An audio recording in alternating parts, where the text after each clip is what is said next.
Hello and good afternoon on this wonderful Sunday here in Vancouver. This is Marc Caron with Conscious Living Radio, where we air a 100.5 FM CFRO in Vancouver. And as many of our audience knows, we're doing things differently and we're getting some more interviews and some great content done due to these the opportunities we've actually had within this COVID lockdown situation because our studio is still locked down. So it's given us an opportunity to do some more conversations with great people. And today I'm really excited to be speaking again with Dani Katz.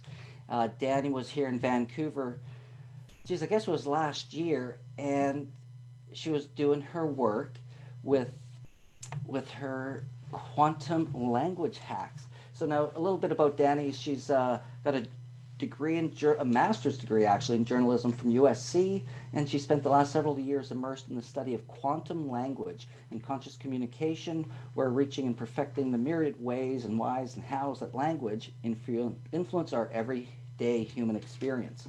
She's the author of the book Word Up, Little Languaging Hacks for Big Change, and it's just really a really handy collection of simple communication tools and tweaks that you can use every day to make a difference in your life. So, Dani, welcome again to the program. It's great to see you. Hi, Mark. Great to see you. Thanks for having me. Hey, it's my pleasure.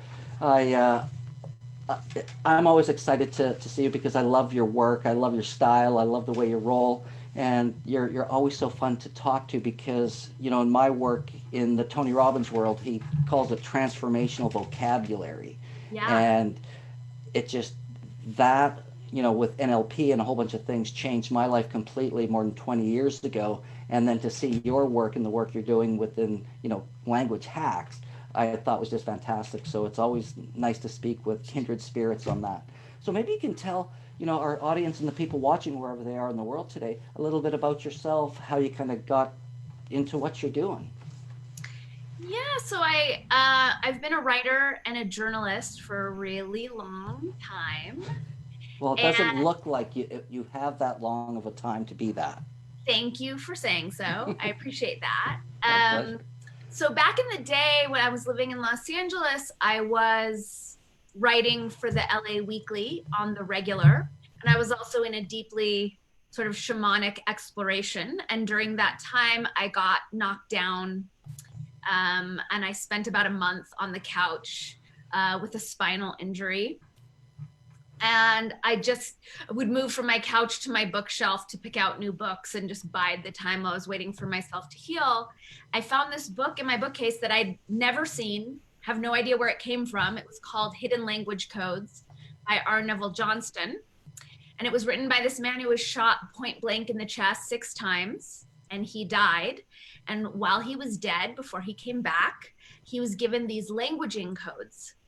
And after I read the book, words started to show me their languaging codes, and I was just beckoned into this deeper exploration, a multidimensional exploration of words. And I started to see when words would leave people's mouths, the effects and sort of the long-term effects that they would have on the people that they were addressing. It was really like startling and shocking to start to see words that way. And then it was just because I'm working with words all day every day, it was a matter of like the words pulling me in and like, we want to show you this and we want to show you this, and me saying, no, I'm on a deadline. I don't have time for this inquiry language. And then I started to understand that something larger was happening and started to avail myself to what the words wanted to show me. And it was all by invitation, just practicing languaging hacks with friends and seeing the shifts in my life when I was making these very subtle tweaks and starting to be invited to give lectures and teach workshops. And then a publisher reached out and asked me to write a book, and it's just really unfolded. And it's sort of me racing to keep up with language and all that it wants to show me. And I really appreciate the parallel. I'm honored by the comparison with Tony Robinson, because I do consider quantum languaging to be an evolutionary languaging paradigm. There's so many different applications for quantum languaging, and as far as a transformational tool, our language is such a it's such a primary one. It's such a great one because it doesn't take any extra time or practice. We don't need moisture wicking gear. We don't need to carve out more time in our schedule. We're using words all day, every day. So once we're attuned to the coding that's embedded in the frequencies of words, then we can really start to play and shift reality just in our day to day. Hmm. Well, and I think it's really quite interesting because even if we look back to the beginning of time and the greatest story ever told, in the beginning it was the word of Exactly. creation, right? Exactly. And the word was God. It's that indication that this is creation technology. And so often we're stuck in this very reductive, left brained, like transmission of information. And so many people are missing like this great, big, wide world of magic that words open us up to. Hmm. Well, and it's when I started realizing when I started studying NLP and learning these things and how powerful our words. Now, you talk about the vibrational and the quantum side of the words in our language, and Right. even just in terms of the meaning and how we can have emotional reactions and triggers to specific words that, I can say one thing. I had a situation with my cousin one time, and we had this conversation, and it was just, I said, well, you can't have any dream stealers out there or whatever. You can't let them in. She goes, dream stealers. She got all, because her meaning and the charge she had to the word dream stealing was, and we were on the same page of what we were saying, but she was just charged just by that, you know. Exactly. Because if you just look at dictionary definitions of words, they're going to be anywhere from 1 to 12 or 15. And then on top of that, there are our own personal associations, our own cultural associations. Then there's what's embedded in the etymology. Then there's what culture lays on top of it. There are so many levels. And so often, yeah, we're having a conversation, we're on the same page, and one word triggers someone, and it really takes a slowing down and a presence to figure out what word went awry. How is that person, defining this word differently than I might be, or attaching some meaning onto this word that I might not. They're so laden with so much on so many levels. And so often I'll hear people say, well, that's just semantics. And I'm like, just semantics? Like, those two words never go together.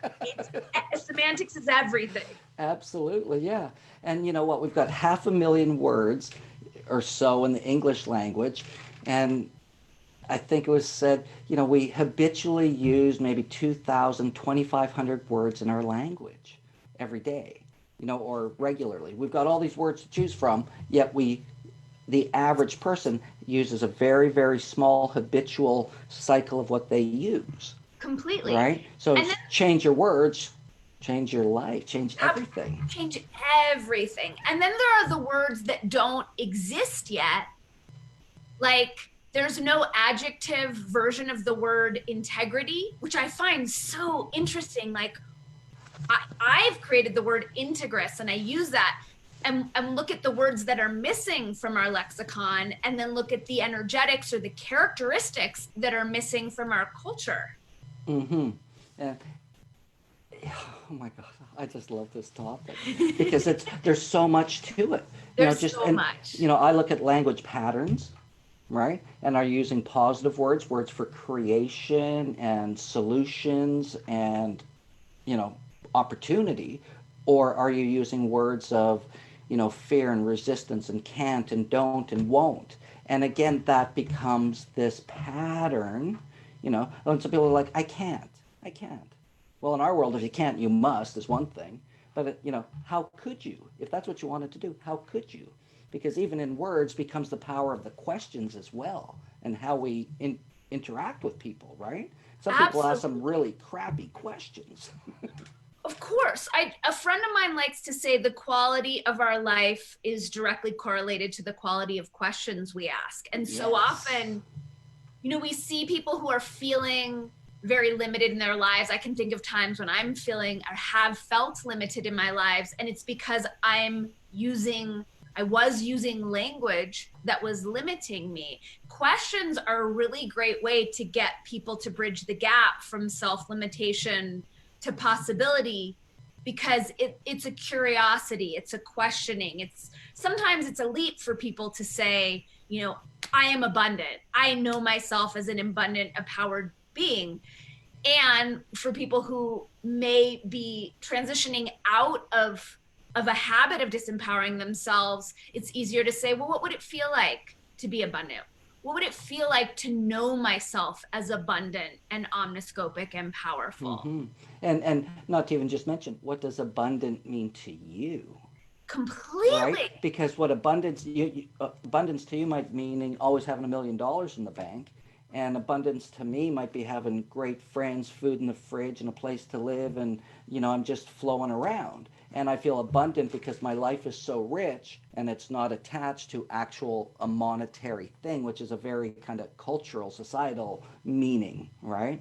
Completely. It's completely limited. I mean, you look at our society, so often wealth is attached to credit, which is attached to debt. That doesn't really equal abundance for me. For me, abundance, like you, it's friends, it's joy, it's superfoods in my cupboard. Success is another word that I feel is so important for people to define for themselves, because culture will attempt to program us with its own definitions, and those are not often aligned with like our highest joy or our highest empowerment. Yeah, exactly. And that's why I love to, being Conscious Living Radio and Conscious Living Network, this is consciousness, which, I like to always, there's the spiritual side of consciousness, and I'll never discredit or disregard or anything of that nature, but I like to just go to the basics of consciousness, which is really an awareness. Are we even aware of the language that we're using and the patterns that we're using and what they're meaning? Are we even aware of their language when we speak to other people? Like if you use a word or a phrase, are we aware that they reacted to it, that they've got a charge? Are we, this is our awareness. So if we can expand our awareness, if anybody watching this changes one word in their life today after this, then for me, that's a success. It doesn't have to be 100 people. It doesn't have to be 1,000. One person. Absolutely. And that being said, I already know it's a success because that one person's already me, because I love learning from you.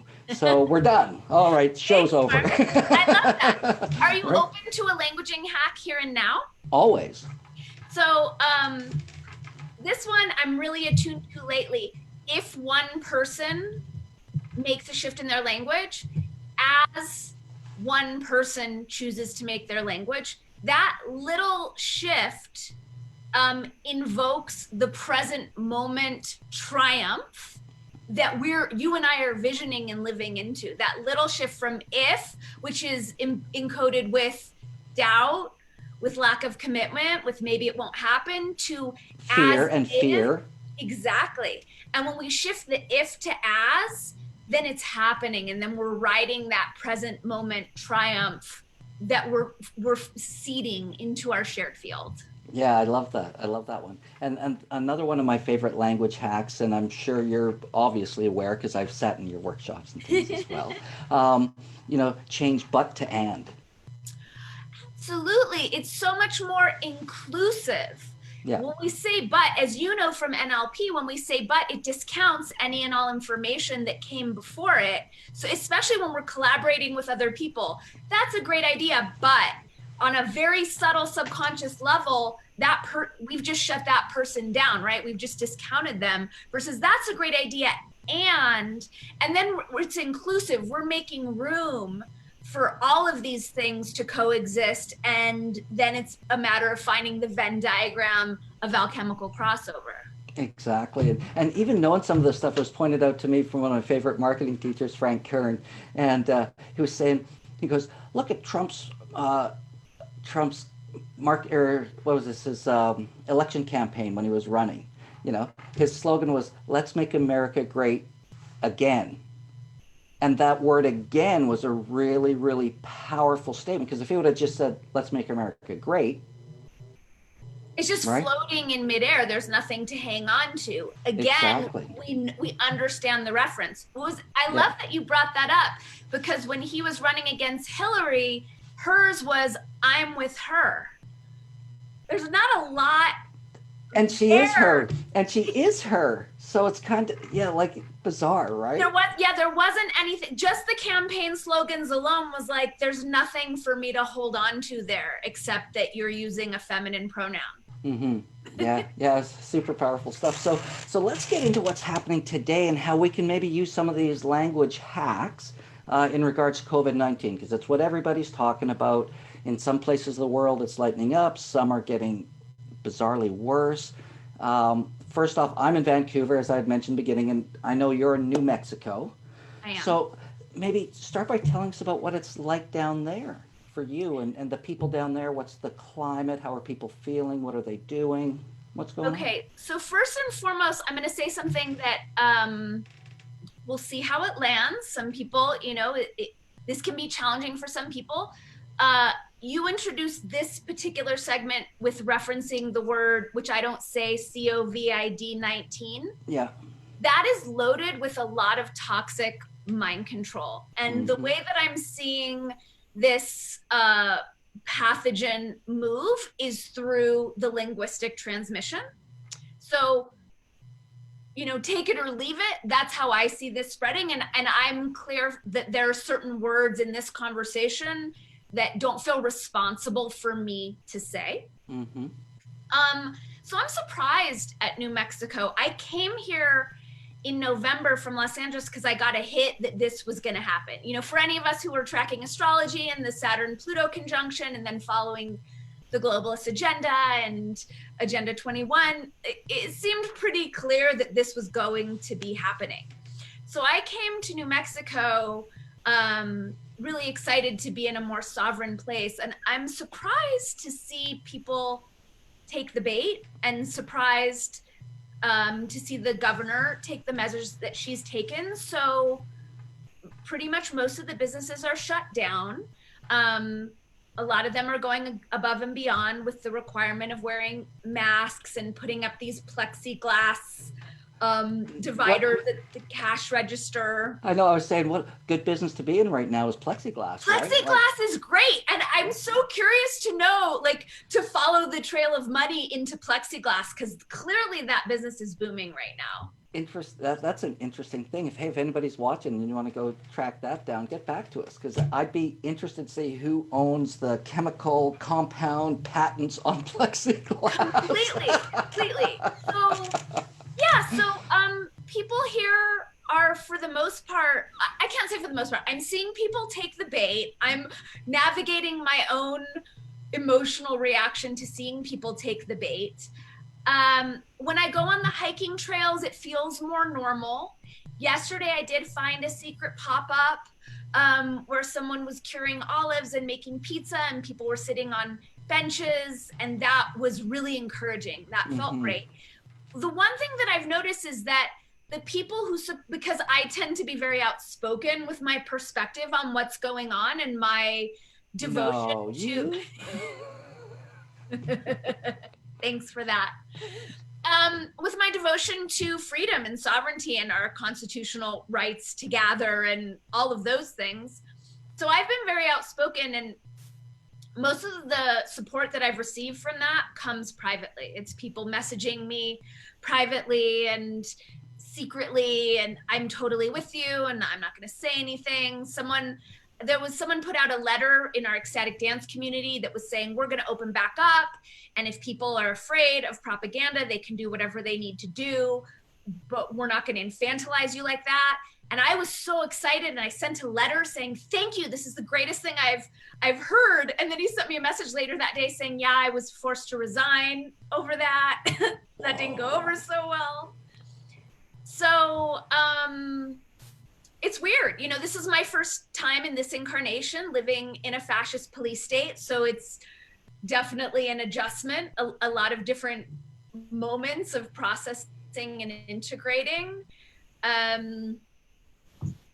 Yeah, well, it's so interesting as Canada and the U.S. are so similar and yet so different. And one thing I'm just grateful to be Canadian right now, and I'm grateful to be living in Vancouver. British Columbia has had some really low stats and numbers, and when everything's coming out, people are being safe. Some people wear masks and gloves, and some people aren't. A lot of people are going just along the regular business, but they've started just after our long weekend, which was last weekend. They've started a restart program where some businesses are starting to come back, and there's more traffic on the roads again. But and it was things just quieted down. And one of the best things that I'm really grateful for and that I really appreciated was the time that we could all slow down. It was like Christmas Day every day for a long time because Right. life's so busy, nothing shuts down except Christmas and New Year's anymore. So it was like that for a long time. The air is cleaner, the planet's happier.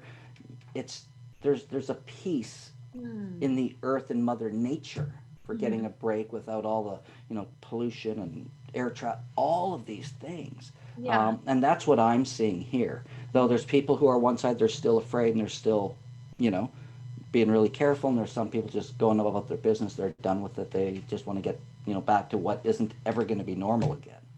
One thing that I'm noticing here, I'm wondering if you're noticing this in Vancouver, is that there are people who are choosing to wear masks and choosing to do what they're choosing to do. I'm used to, and that's fine. I'm all about freedom.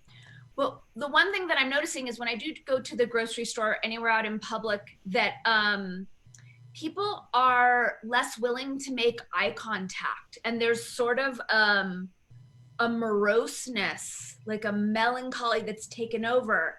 And I find that a little strange because obviously it's weird what we're all going through, and yet I'm used to making eye contact and smiling and like, okay, if we're standing apart and some people are choosing to make masks, we can still be friendly, we could still engage. And I find myself really missing that, and being a little shaken by this sort of grayness that seems to be taken over. Are you experiencing that in Vancouver? Yes and no. And this is one of the things I was excited to talk to you about, and why I think it's happening and what I'm seeing.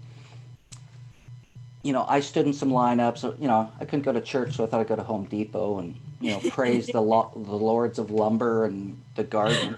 Those are And then fine I lords to went to praise. exactly, and then I went to Costco and praise the lords of, oh, there's toilet paper today. you know. But what I thought was really interesting, and this is the social distancing. Everybody's socially distanced. They got tape and whatever for you're 6 feet apart, Right. and which is weird because we're in Canada. Shouldn't it be 2 meters? Most places, some places it is, but. So I like to, pick on that one. And this is what gets into me and what I've been saying, and it I didn't pick up on it right away. And actually, one of our homies here who we live with, we were talking about it, and he brought it up to me, and I was like, "Damn, you are exactly right. I can't believe I didn't even see that myself."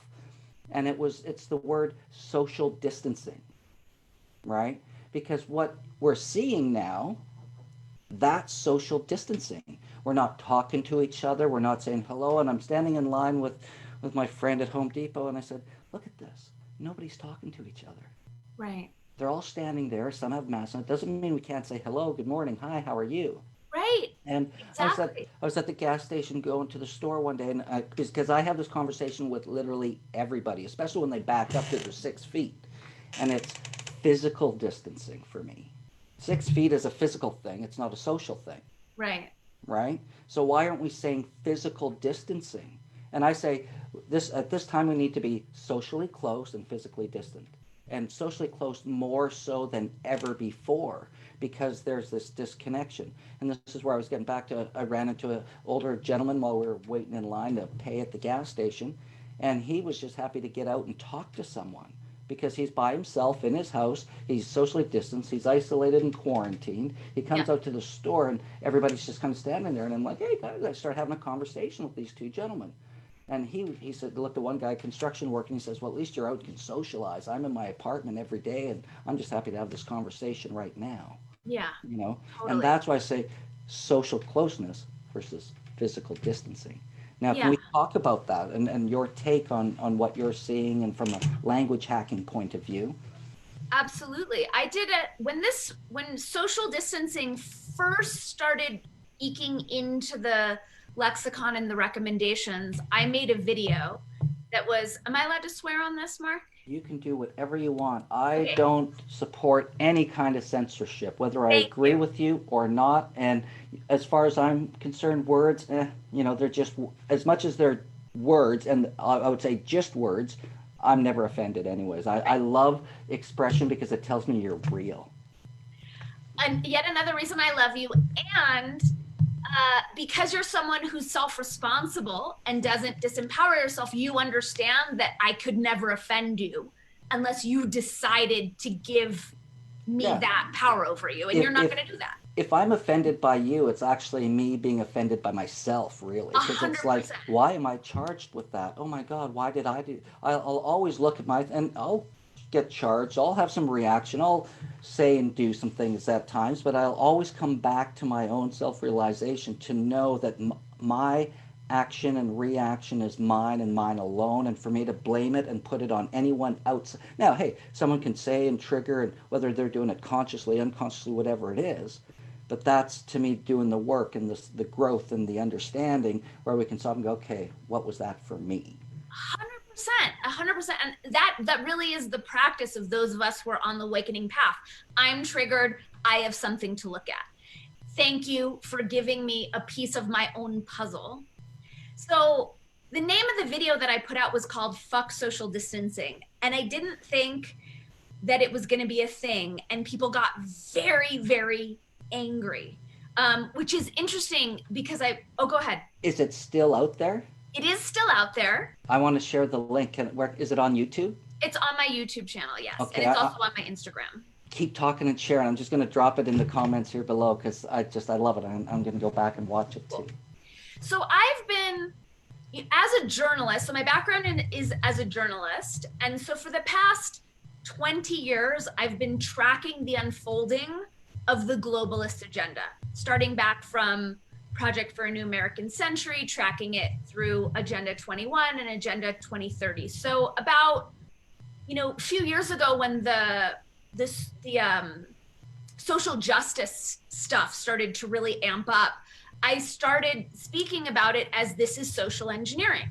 And all of this focus on these words and this speech and these marginalized groups is being deliberately foisted upon our populace to divide us.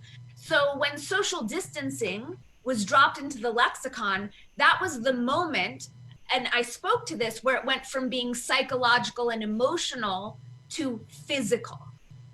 And I immediately spoke to, this is really dangerous. This is a really slippery slope, and this is not some place we want to go. Aside from the fact that science will tell us that this has nothing to do, social distancing has nothing to do with how viruses are spread. Viruses only express in stressed out bodies. And for you and I, who've been on this wellness path for as long as we have, like, we know our bodies.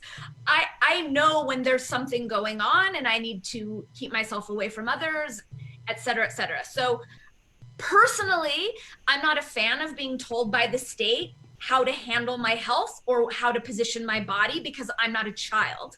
I know how to handle myself. Pushing that aside, I think I know that social distancing is incredibly damaging to our human family. We're seeing it because you're right. Even if it were correct, even if viruses spread in this way, which they don't, even if the numbers indicated a pandemic, which they don't, assuming that all of that was the case, you're right. It would be much more responsible to call it physical distancing. And again, to recommend it to people who were feeling unwell. It's completely not okay to tell perfectly healthy people to cover their mouths, to stay inside, to stay away from people. That's not cool. It's you quarantine sick people. Correct. You don't quarantine healthy people. So yeah. any healthy person who's using the term quarantine, it's not correct. That's not what's going on.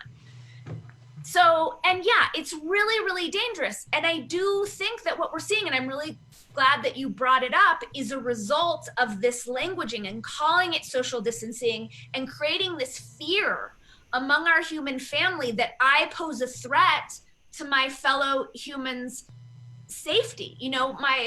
I live in a guest house. I just moved in March, and when my landlord started social distancing, it was really tough emotionally because I felt like, okay, I'm being treated like I'm an infected pariah. And then I got to a place where I understood, okay, it's not personal, it's something different. But it's painful, and that's happening to all of us all day every day when we go outside and seeing people frown. I'm someone like you. I've yet to wear a mask. I don't see myself wearing a mask. I'm not, because I don't feel sick and I'm not a slave. So the disdain that is directed towards me from some people sometimes is really disconcerting. And just seeing what we're seeing about people ratting on one another and shaming one another and yelling one another. I do think that a lot of that is coming from the programming and the languaging of social distancing, and so much of the programming, even just the repetition of the phrase, this is the new normal, this is propaganda. This is how the Third Reich happened, by programming the populace through repetition of language. And it's really frustrating. I'm sure you must have this as well with your understanding of language, to watch a populace kneel and enslave themselves based on propaganda and the repetition of damaging language. It's very, very painful to watch. It really is. And I loved what you started off with when you called it social engineering. And 100%. it's like, defines it beautifully. And it's for me. Go ahead. You want to say something?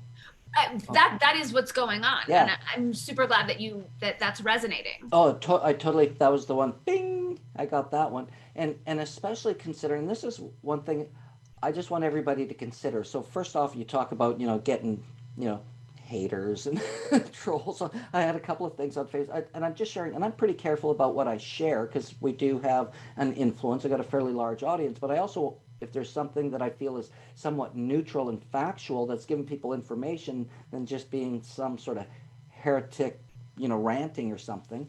And it's interesting to see who shows up and starts commenting. We do all this great work, and I'll never hear anything about this video, but if I do one thing that says vaccines and raise a question mark, I get all this, oh my God, and I'm like, but I don't hear from you. I haven't heard from you in like 6 years. That's really interesting that you say about these people who come out of the woodwork, because I'm seeing how it affects our friendships and how it's so, we're dehumanizing one another. And I reached out to a friend a couple weeks ago. We were in a band together. He was my editor at the LA Weekly back in the day. And I picked up the phone and said, hey, we haven't talked in a while. It'd be cool if we did a Zoom jam session. You could play guitar. I have some new lyrics. Let's play. I didn't hear back. There was no response, except 2 days ago, I got a barrage of links that were telling me why pandemic is crap. And again, I picked up the phone to call, and I was like, we're such good friends. I'm not understanding, like, is there a conversation you want to have? I'm really inviting us to prioritize our friendship and our relatedness over being right. So if there's something that I'm saying that you don't understand, let's have a conversation about it. And there was not a response. It's interesting seeing how it's affecting friendships in this way. And I'm seeing that a lot with, not so much myself, because I do my best to remain as neutral in a way, because I look at both sides. There's certain things that, the evidence or the information is very interestingly, what's the word I'd be looking for? Thought-provoking, to make me go, what if? What if? And we're seeing things like with the whole COVID thing, we're seeing the numbers were wrong, the models were wrong, the projections, all these things, the vaccination bill, all these things starts coming out of the woodwork. Exactly. And then you have 5G, you've got all sorts of stuff happening. And for me, it's just to take a stop. It doesn't matter what you believe, because I respect what people believe, even how extreme it might be, because that's free choice, that's free will, and we have that right, and I'll respect you for it. I'm asking people to open up their minds to the possibility that there may be more to this than what you're seeing on CNN or ABC or things of that nature. because as you well know, especially as a journalist, you can go look at something and take a perception and you can spin any story. We could take a masterpiece painting and we can take the little corner of it and it won't represent anything.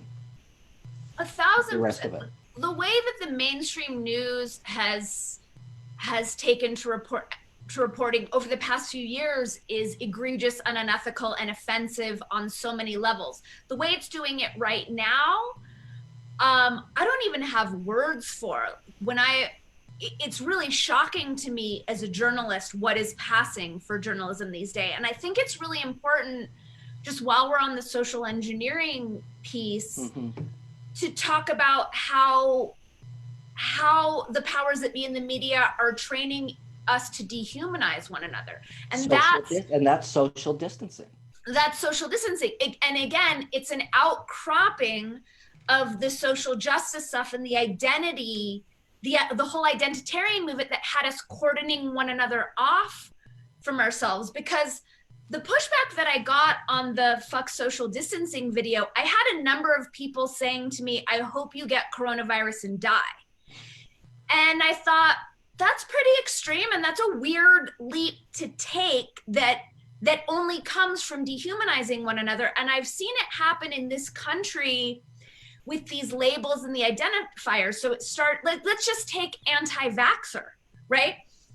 Anyone who questions the safety of vaccines, and stop me if this is something that we're not supposed to. No, we did. We actually did an interview just before this happened on Vaxxed 2.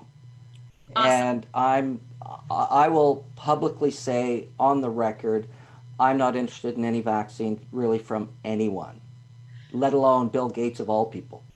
And that's my personal belief for all my own reasons, but I'm okay with that. And if those people want to do it, again, I would just say, make informed, conscious decisions.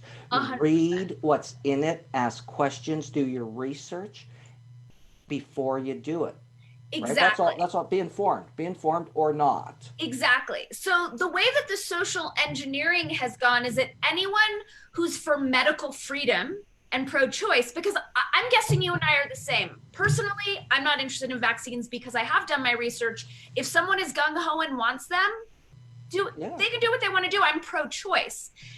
The term anti-vaxxer, so anyone who questions that narrative is given this label, anti-vaxxer. So when I go from being a human who has a different opinion than someone else to being an anti-vaxxer, when this label is stapled upon me, it's very easy for people to dehumanize me because now I've become a completely different being, right? Same with Trumper or Trump supporter, right? That has become a way to completely separate people.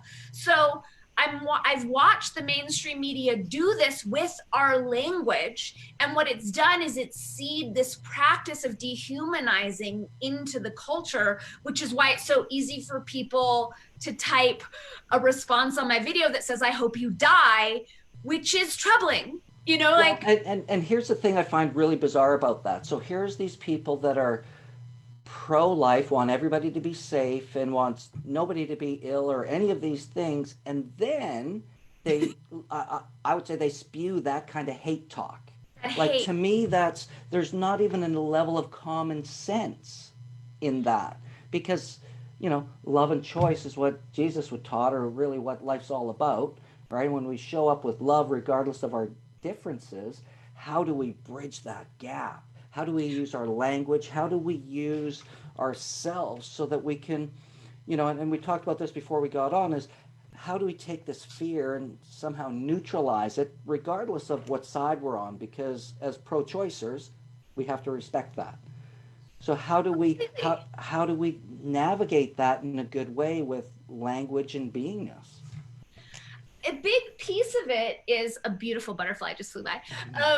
A big piece of it is, and I've been advocating this for years, is to issue identifiers and name calling. If someone chooses to support medical freedom, then don't call them an anti-vaxxer. If someone chooses to support, the president of the United States, instead of calling them a Trumper, they're a person who supports Trump. There's this way of labeling people and name calling that removes the humanity. And once we remove that humanity, then that's when people are poised to commit and perpetrate violence upon one another. And that's what's going on. You know, when I spoke about how I personally am not uttering the word COVID-19 because I see the programming that's embedded in it, that there is a lot of mind control going on. And I know that people have, you know, they have weird reactions to that word and that concept. And the way that we can spot it is by these exaggerated, almost hysterical emotional responses, and this inability to hold space for differences of opinion with respect and an honoring of our humanity. And so when that gets shut down, it's a clue that there's something else going on. Yeah. Yeah, no, I completely agree. And it's interesting how you talk about the COVID-19 and don't use that. I debate every time I use it in a title or anywhere, and I consciously choose it for one reason, and one reason only, is because I want people's attention, because I think that we have something valuable to share with people today. And if I said something else, but man, you put COVID-19 on there, people are at least going to possibly stop by and give us a few minutes of their time. 100%. And to me, that's marketing, which I want to swing around to what you're talking about, social engineering, and how these words create separation. And it's how we get controlled again, by the media and all of these things in terms of how, and as a journalist, you would know because, they're programming us. Think of the word spelling. They're casting spells with language. And we're getting 100%. hypnotized. And I want the people out there who watch TV or television. Right. Watch right? TV programs. Exactly. That we have been being programmed. Your kids, as a kid, in the cartoons to the advertising, we are being subliminally blasted with all these major mega corporations and their advertising for branding, for imaging, so that people can be taught. Like, we are being bombarded for market share in terms of consumeristic business that's literally destroying the planet and making humanity sicker than it's ever been. Yeah, 1,000,000%. And I find it so interesting. Two things are coming to mind. So in the barrage of links that my friend who I wanted to make music with sent me were some New York Times articles about the movie Plandemic. And I finally, because I tend to reject mainstream media, having worked in mainstream media, and I know the dirty tactics that they use, and understanding the sanctity of my consciousness and not wanting to avail myself to that programming. And I felt I need to know what they're saying. And when I looked at the New York Times take on it, it was just salacious, libelous, slanderous. This is absurd. And it was all, here's what you need to think. But it wasn't there were no facts. Like, there was nothing there that countered the actual connections that had been drawn. It was just, here's what you're supposed to think. And part of me is, shocked that people buy into it. And yet I understand that media machine is loud and large. They're playing dirty. They're not playing fair. And I forgot the other piece that I was going to go with that. It'll come back. I think it's really important and I do this with my media because, I generally these days only pay attention mostly to alternative media. And yet I'm aware that everyone has their blind spots. Everyone has their blind spots. So it's really important to pay attention to when someone's telling me what to think and separating that from what are the actual facts and engaging my own critical thinking. And these days, it does take extra work for people to be on top of their news and the information coming in because the media simply isn't playing fair.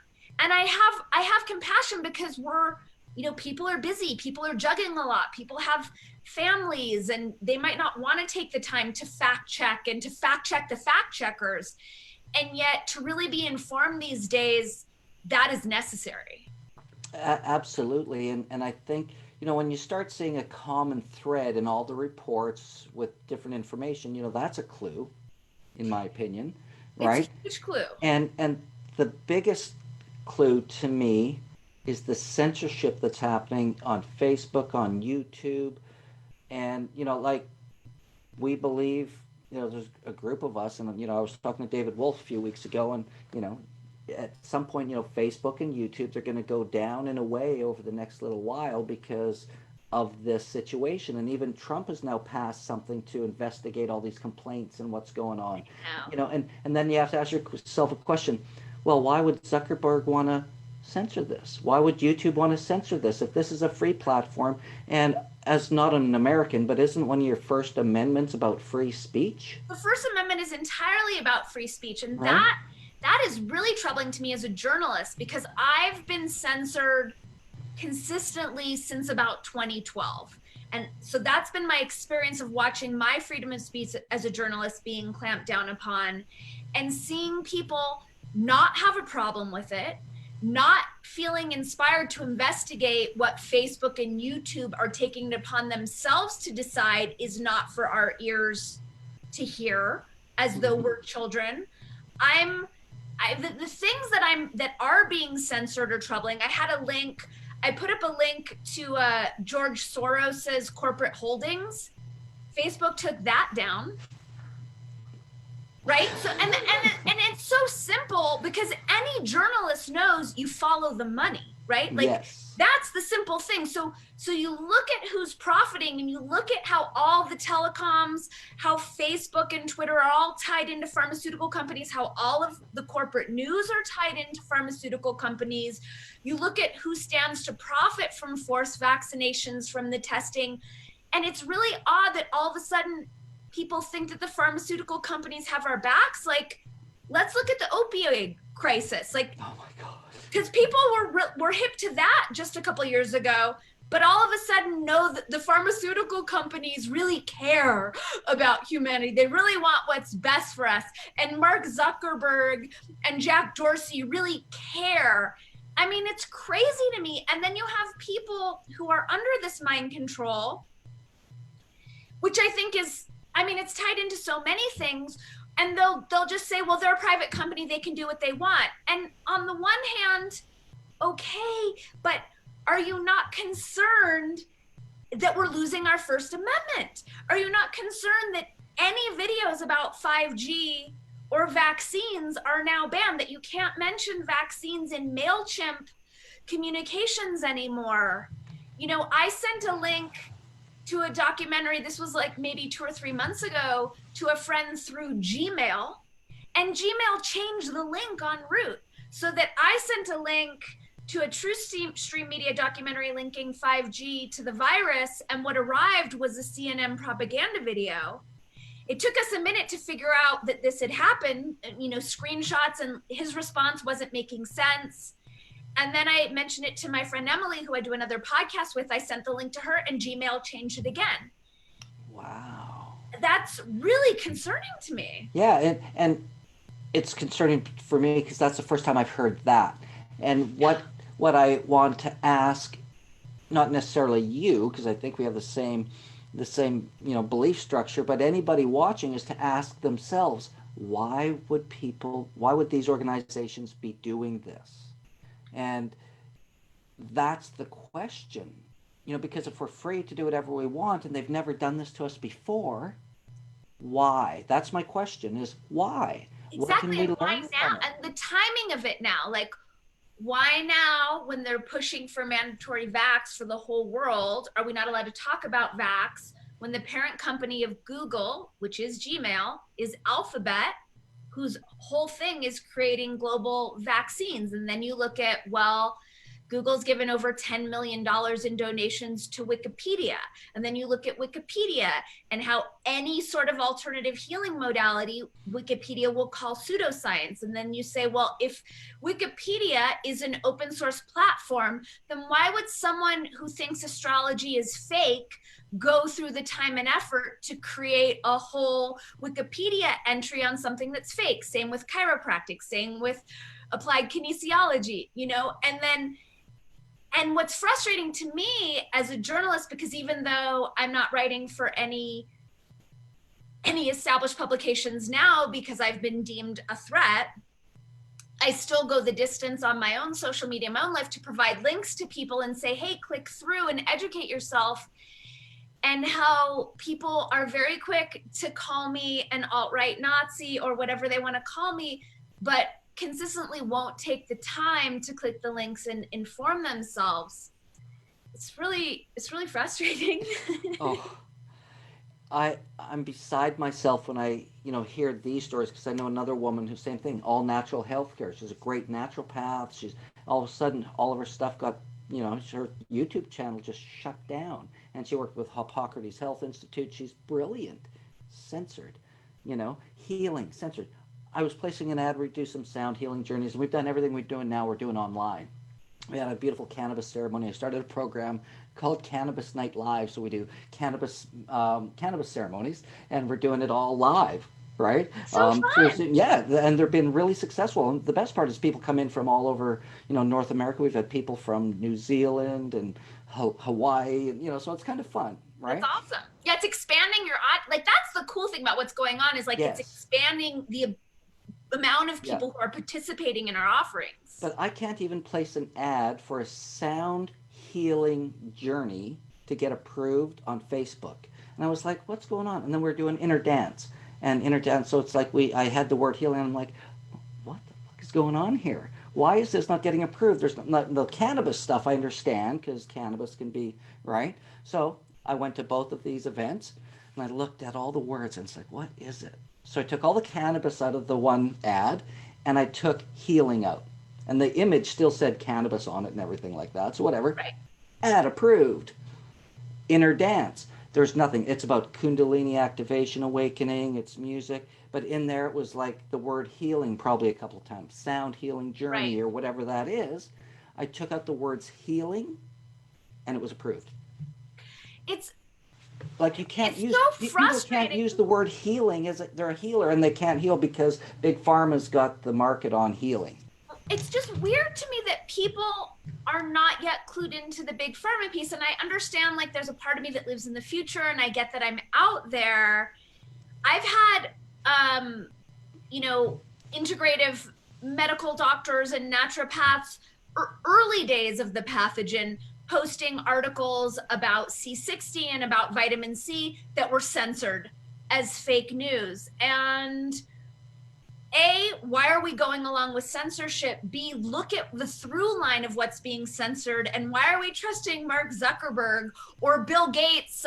He's not even like a tech genius. He's just like a business guy to dictate global health. Yeah. It's really weird. Yeah, no, it really is. And these are the things that always just make me, question what's going on. I believe nature is the best pharmacy. Get to plants, 100%. Get to organic, stop eating meat, honestly. And if you're going to eat meat, then that's your choice. But I'd say get away from the industrial stuff for those of people who do, even though it's not something I ever suggest. But, free choice, right? Yeah. And get outside, get dirty, build your immune system. Fear doesn't help your immune system.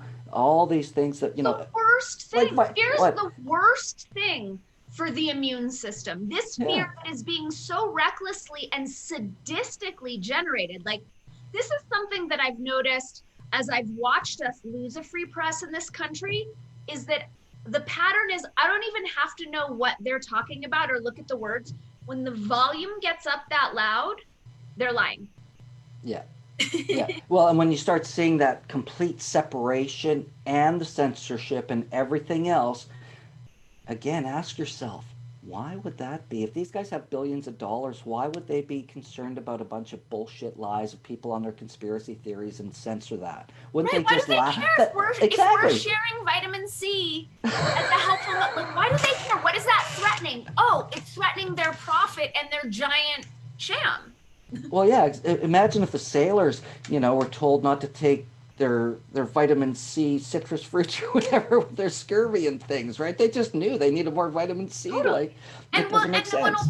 It cuts into their profits. Yeah, exactly. I know. So then let me ask you this, because I I think we've identified a lot of what's going on. We've talked about some great languaging things in terms of, the physical distancing versus social. I love the social engineering part. I'm going to be using that one a lot more in some conversations. Thank you for that. Sure. And, but what do we do regardless of, ah, Roasted vegetables are ready. yes, thank you. um, Your pecans have dehydrated. oh, thank you. So where was I going with that? What can we do? Oh, so what can we do? No matter what side of the fence we're on, right? What do we do, or how do we show up in a way that we can be leaders, Yeah. right? So we can dispel fear. Because the main thing I want to do is whatever side you're on, doesn't matter to me. It's, are you living in peace, in some joy and some bliss, and how do we get away from that fear in all of this? Because for some people, I get it. The information and the stuff out there is overwhelming and can be downright, what the fuck was that? Totally. And how do we then move forward with that in a way that is respectful, considerate, and if we're to use some good language hacks and some interesting words, what do you suggest that we do? Yeah. So one of the things, and I'm going to circle back to what we were talking about with your conscious use of COVID-19, which I completely respect, and my choice to eschew it. So early on, and I'm extremely sensitive because the way that I hone in on the languaging codes and the multidimensional communication that's happening in the words is I feel it in my body. So when the news started reporting on this virus back December, January, I could feel how toxic it was. And I knew, don't put my attention on this. So I would say first and foremost, when media inspires fear, turn it off. Because there's a matter of, yes, being informed. And again, look at where you're getting your information from. Who owns that corporation? What other corporations do they also own? To understand what might be shaping your news and what might be distorting your news. So first and foremost is if it elicits fear in your body and in your being, turn it off, because your sacred attention is so important, and our lives are now in this present moment. So my choice is to walk around feeling joy, feeling peace, cultivating connection, and that's not going to come when my system is jacked up on fear. So it's to notice that the powers that be are preying on our fear. This matrix, this hierarchy is dependent upon our fear and the illusion of separation to keep it going. So the most revolutionary act we can take is to not be in fear and to maintain our peace and our joy. So first and foremost is turn off the fear machine, because the way that they're manipulating people is egregious, it's reckless, it's cruel, it's abusive. Can I pop in one thing about when you say live in the moment and the now, right? I completely agree, because it's one of the things I've been sharing with people. It's like, what's in your present moment? If you're going to be present and in the moment, is COVID, is it around you, right? Is someone sitting around you? Like, what's going on in your environment? And when I look, if I do a 360-degree turn where I'm at, I'm grateful and I'm blessed, and I don't take it for granted that, I live in a beautiful city and we have a house with a yard, but in my little oasis here, none of that exists. Completely. And it's staying really present to that. And that was the focus of the fuck social distancing, was like, are you seeing, if you're seeing people super sick in your community, then of course, take whatever measures necessary.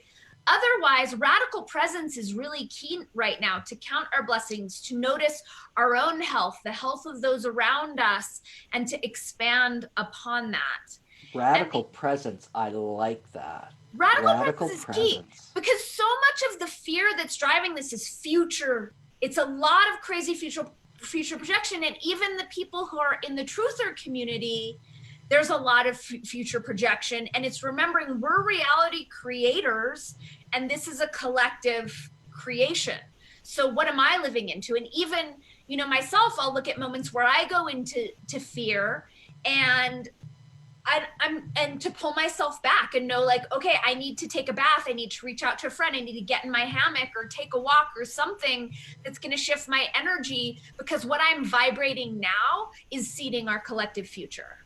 And I'm choosing a future of unity and abundance and health and fun and, you know, up leveled all of it. So it's really important that I keep my vibration there.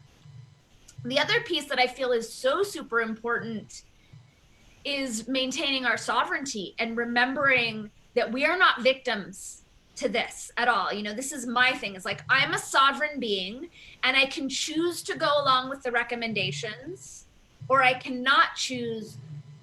And yet they're all my choices. So if I choose to not go to the hot springs because I don't want to be arrested, it's languaging that I'm choosing to go along with this, not I'm not allowed or they won't let me. It's I'm choosing to go along with this for now because I have a mission and my mission requires that I stay out of jail. Yeah. And you know, so it's languaging things in such a way that I'm affirming my sovereignty, that I'm affirming my empowerment, regardless of what the matrix is trying to impose upon me. Mm-hmm. And the other piece, and for me, this is my learning curve, is continuing to prioritize human relatedness and human connection over being right. Yes. And so when I go to a market and I'm seeing people in masks or people acting weird around me, it's for me to honor where they're at and to be compassionate to where they're at and to engage them from a respectful place. Totally agree. And funny little side note and story on that. Again, my visit to Home Depot that day, I wasn't used to this thing. Right, and I was asking questions, and there's the clerk there, and I says, "Oh, hey," and I came, "Is this?" And she took a couple of steps back, and I was kind of like, I didn't even dawn on me, and I kind of stepped a little closer. I says, "But is this?" And I went, "Oh yeah," and I had to think because it was just not a pattern in my way of doing things, and what you're speaking about is that's what I call social responsibility. Right. Regardless what I believe and what the action I take. I have, especially in the role and the work we do in community and everything else, is to be consciously aware and at least be socially responsible. Yeah. Right? Because it's not me I'm worried about, it's other people. Totally. And the other thing, and it's, you know, it's a slippery slope because what we have right now is the attempt to mandate and to legislate behavior to make other people feel safe, which is wrong use of will and which is infantilizing and which is stepping on our autonomy. So it's not about doing that. It's a matter of honoring the human family and choosing to vibrate unity, right? Mm-hmm. So like you, like this is an adjustment. As I said, this is the first fascist police state that I've lived through in this incarnation. So it's a constant adjustment for me. So when they first started clamping down and, you know, having different rules, I was a little more reactive because it's a process. And the other piece is knowing that right now, I'm not a fan of us, them. I'm not a fan of that division. And still what I'm seeing is that there are people in fear and there are people who are sovereign. And that seems to be the perceived division that we're living in. And what's unfortunate is that so much of that fear is manipulated, right? Mm-hmm. It's not being generated internally, it's being indoctrinated externally, which is unfortunate because it's an assault on people's own physiology and psychology and emotion. I don't think it's very fair. And knowing that my preference is to inspire people to be sovereign, to inspire people to rise out of fear, is that's going to come from me holding those vibrations, not from a provocative place, not from like a rebellious, like violent fighting for this place, but from a place of like truly integrated joy, of just like, it's really fun to vibrate freedom and sovereignty and trust, and vibrating it in such a place that it invites people into that vibration themselves, like that it's inclusive and that my arms are open. It's not like, you're afraid, I'm not, you suck, I'm better. It's not that. It's like, hey, like, come play with me in the sovereign, free, unified space, and let's create something more fun together. Yeah, and well, that's leadership. That's being a model of what you believe in, and human being versus human doing. Right. Right? We are human beings. We are not human doings. Which is Now, so, like, just circling way back to your Tony Robbins reference, is that human being is a verb, and that so much of quantum languaging and in evolutionary language is languaging things in motion instead of putting pins in them. So I just love that about human being, is that remember that it's a process. It's not something that we're there and then we're done. yeah, and I always like to say it's like hey, there's human being and human doing, and we got to be human doings. That's what part of life. But let's be human beings doing, not just doing for doing without anything else. Like let's because sometimes you got to do some things that just might suck that you'd rather Right. be doing other things, right? Totally. Yet it has to get done. I So really, how can you enjoy that beingness in this sucks? And as a Tony Robbins fire teamer, we have a phrase that we use because we have to do some stuff that, the days we used to sweep the parking lots for fire walks and stuff, it'd be like, this sucks. And we'd be like, embrace the suck. Yes, that's what we would say. That was our slogan, right? And we would sing and we would do all sorts of things while we're, in 120-degree weather in Dallas sweeping parking lots. right, right. Well, I love But, I'm going to adopt the human being doing. I mm-hmm. really like that because it prioritizes the being, and the doing's a temporary thing that's tacked on to the beingness. Awesome. I give a tool to Dani Katz. Woo! See, my day's a success already. That's Thanks for that one, Mark. Hey, my pleasure. Thanks for everything you do. I feel I just really enjoy our conversation. I know when we met last year, we connected pretty good, and there's something energetically where I just feel very drawn to you and your work and the conversations that we have. And I feel that we could, talk on and on and on because you've got so many great tools. We talk about language. And I'm even really excited because I'd like to talk to you. I don't know how much time you have here today.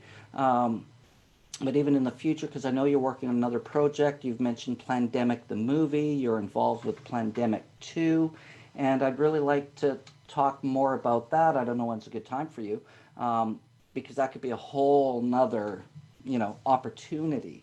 Yeah. And I'm just, you've given me a lot to think about, and there's some great, you've thrown out a couple of nuggets in there that I have to go back now because it's like, oh, I like that one. Oh, I should have had my pen and paper to write them down. But it's just fantastic because I think this is what people need. They, regardless what you believe, I just want people to wake up to being a human being. Completely. I love that. Wake up from not living a life of fear. Wake up and make your decisions consciously because you fucking choose them, right? We Exactly. have been raised in this world from the time we popped out of our mamas, right? Of our conditioning, social, cultural, from schooling to, it just layers in religion and all sorts of different things. And then we're such a multicultural, I'm going to say continent and really globe now that these things there's so many things we just adopt and belief systems and behaviors and things that we never chose consciously. It may have served us when we were younger for protection or whatever it is, but at some point we have to grow up and look at our own lives and say, does this make sense? And not just related to what's going on in the world today and everything that we do. In And everything that we do. yeah, and when we make that choice for something, did I choose it because I was influenced by my mom when something happened when I was 6, by school, by religion, by my dad, by my school, by my friends? Or am I choosing this because this is what I want? This is who I am. This is how I wish to choose my life. This is what I stand for. Most people don't even know what their purpose is. Then they wonder why they're so freaking depressed all the time because they wake up every morning and they got a shitty job. They're not happy in their relationship. Whatever it is, they're up to date. That's why you're depressed. My teachers say depression is lack of life purpose. It's not fucking depression, right? If you're excited about your life every day that you wake up, And then what's the language? Talk about language hacks. Oh, I woke up on the wrong side of the bed. I'm like, really? Put your bed against the wall then. It's on the bad side. So, Exactly. Exactly. There is no wrong side of the yeah. bed. I think No. it's really what you're saying is so key because we are all of us indoctrinated by Mm-hmm. all the realms that you said. And I think the most important thing we can do is ask ourselves, is this my idea? Where did this idea come from? Is this my opinion? Where did I get this opinion? The fact that I think I have to work this 9 to 5 job, where did I get that idea? Do I really believe that? And again, and like you, I encourage people to question everything. And if the conclusion that they come to is completely diametrically opposed to everything that I think I believe, wonderful. I'm just thrilled that they've questioned and come to their beliefs authentically instead of allowing themselves to be indoctrinated by a machine that does not have their best interests in mind. Mm-hmm. And this is the most important thing. And what you just said there is a lesson I learned from a guy named Donnie Blakey. He was one of the first white peyote roadmen in the Native American church. And he speaks at our plant medicine conference, and he's recently passed. But he was telling me a story one time he worked a lot in Nicaragua with the tribes in the jungles. And it was a beautiful thing. And then he had to start protecting them against all the white folks moving in because they came in and started colonializing them. Mortgages, washing machines, debt, all these things that they didn't need and they didn't even really want. But, they came in and started saying all this. And what struck me the most was when he said these indigenous people could not believe that someone would not have their best interest at heart.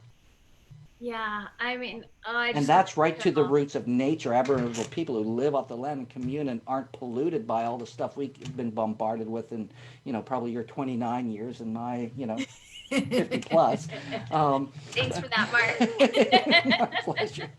Um, but you know what I'm saying, right? It's like when I come to you and I have your best interest at heart, and to me in this is to share your work and to give some people something to think about. If they leave with one nugget, done. And that's the best interest, right? We're not Totally. monetizing this thing. There's no money attached to this. This Right. is mission based, purpose driven, passionate sharing because we want to make a difference in the world. Exactly. Because we are making a difference in the world. Yes. There you go. See, that's a great example, folks, of our unconscious language. Exactly. Right? And the difference of how one word, because we are making a difference, not we want to, we're in the process of doing it in all the work Exactly. that we're doing. 100%. And when we do that, like that tiny shift from we want to make a difference to we are making a difference is we've bridged the gap. Like there's no lack between our mission and what we're accomplishing. We're claiming that accomplishment in the present moment. We're empowering ourselves of taking ownership of our contributions, of our accomplishments. And that's empowerment, right? It's internally generated and it's us acknowledging our great work. Yeah, and I love that, just even in this conversation, because even when we started, it's like kind of what road are we going down? Because you and I are both on the same page. And then there's the social responsible side. And I just love the balanced approach because we're not out blasting one side or blasting the other. We just want everybody to be. Exactly. Right? Find your own peace wherever you are. Because that inner peace to me is the most important thing. So when the world is going crazy, when shit's going on, like just that you're here.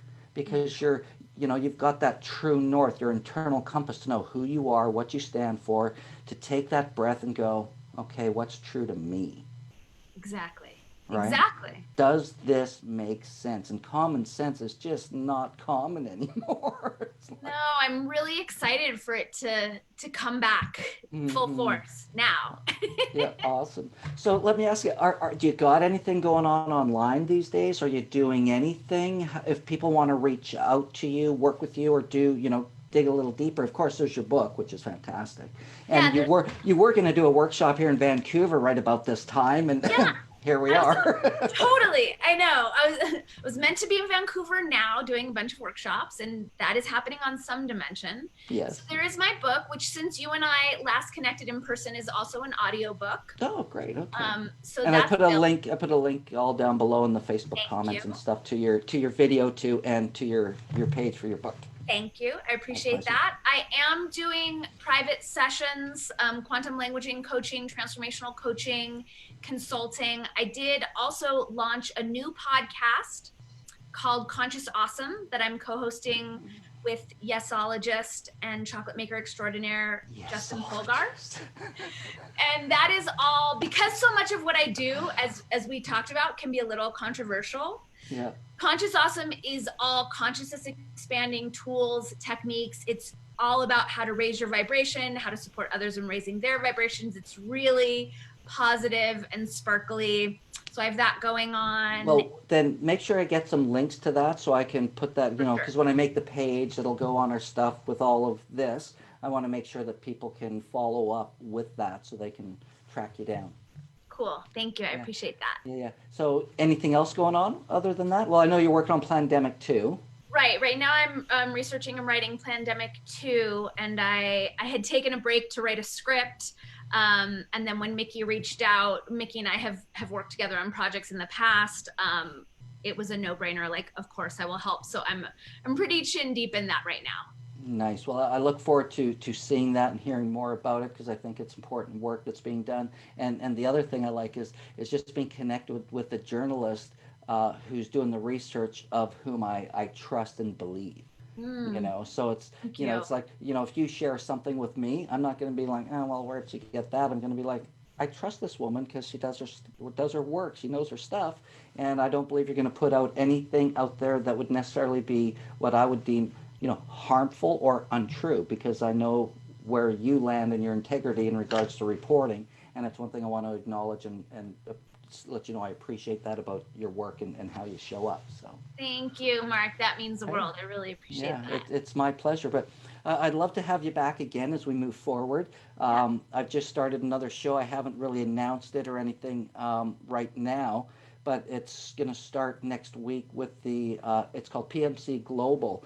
And I got connected with a group in India, and they do pyramid meditation and things in India. And I've been asked to do a program for them that like every week for a few years now is kind of what we're looking at. And I'm calling it Your Wake Up Call. I love that. That's a great title. Yeah. So I'd love to have you on, and based on what you have, more than once, because we could talk about so much, right? Because I just want people to wake up to their own consciousness, and most importantly, their own free choice. Absolutely. And to give them the skills and the tools and what they need so that they can, live with that inner peace and joy, bliss, love, and fun. Be free, right? Exactly. Yes. So yeah, if you'd be open to that, I'd love to, do some more work with you for sure. Yes, I'd love that, Mark. Great. Well, Dani, thank you for taking the time. We've been talking for a while, which is great. I just appreciate you taking the time today on a Sunday and a long weekend for you in New Mexico. And for anybody out there watching and listening, if you have any comments, questions, suggestions, drop them in the notes, and we'll get back to you. And if there's anything that you see here that was relevant and made you think, please share it. It's important for people. If there's something here for you, please share. And remember that right now the world needs more social closeness and physical distancing, if that's what you need. But the most important thing is be nice to each other. Smile. Yes. Ask, how are you? Tell a joke. Get people to laugh. I laughed my ass off last night twice. Ray told 2 jokes, and my gut was hurt, and it was just, And I got to say, we're blessed to be in a community home, so we're not isolated. And if you have the chance to make a difference for anyone out there, to help them, to get groceries, to help your neighbor, whatever that is, smile and a kind word never cost you anything. Totally. Right? Yeah. Wow. Dani, if there's one thing that you'd like to share before we sign off, your wish for the world or whatever it is you'd like to share with everybody, what would that be? For people to know their sovereignty, to know their omniscopic empowerment, and to live from those energies. Beautiful. Well, thank you so much again for being on the program. I look forward to speaking with you again. was Thanks, Mark. fantastic as always. Thanks for having Great. me. Yeah, it's so fun to play with you again. Yeah, my pleasure. Great. See you next time, everyone. Okay. Bye.